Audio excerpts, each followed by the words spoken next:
Hello guys! Welcome back to my channel.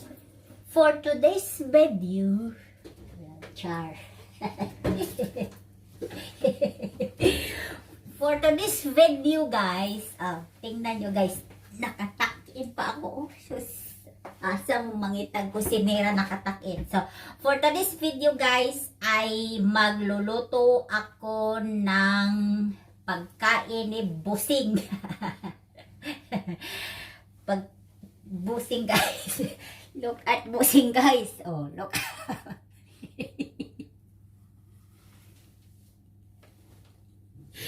Hey. There.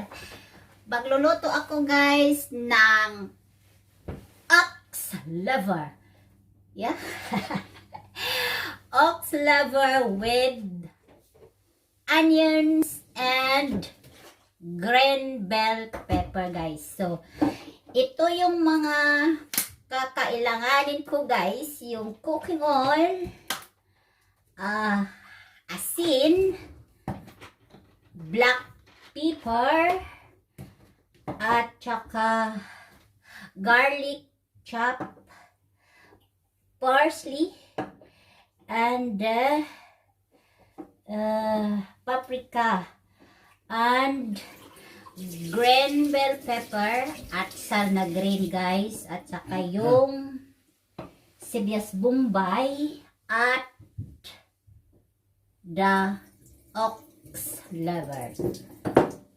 So, simulan na natin guys kasi gabi na guys, parang ginutom na itong si busing eh.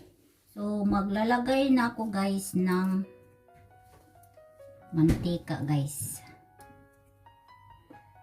Yan.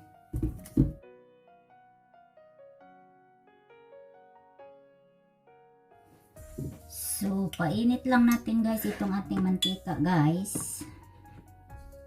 Mainit na, ilagay ko na si onion.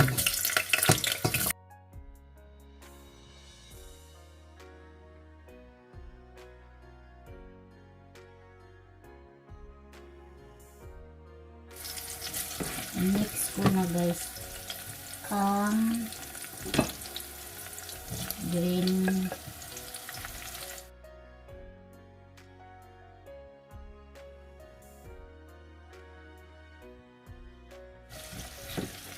tapos guys ay si ox liver. Yan. Tapos lagyan ko ng salt,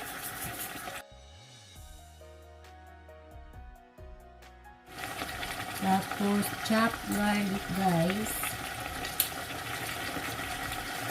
konting paprika, paminta,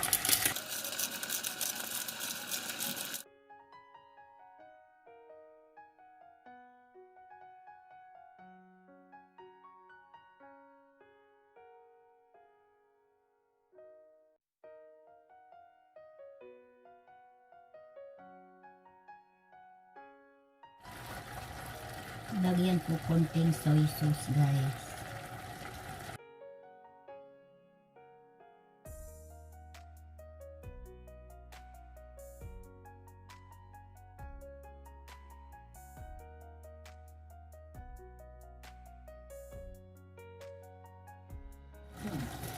Takpan guys. Takpan natin guys ng mga 5 minutes. Guys, di ko na ito i-overcook kasi di yan mahilig si busing sa overcook. Di pa ako nakatry ng ano guys, ng ox liver. Parang ayaw kong kumain ito guys. So, lagyan ko na siya ng dried parsley.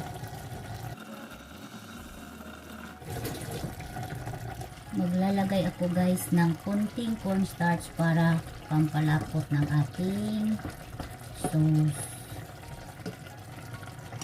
Ayan.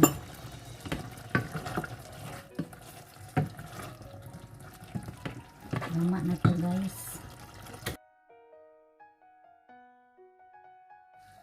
So, ito na.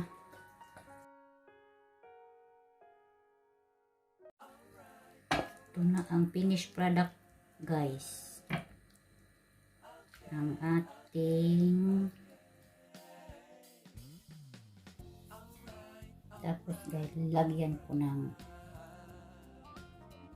bombay sa ibabaw. Topping. So, diba? So, ayan. So, ayan na guys. Ito na ang finished product ng ating ox liver with onions and green bell pepper. Thank you for watching guys and see you in my next one. Bye-bye!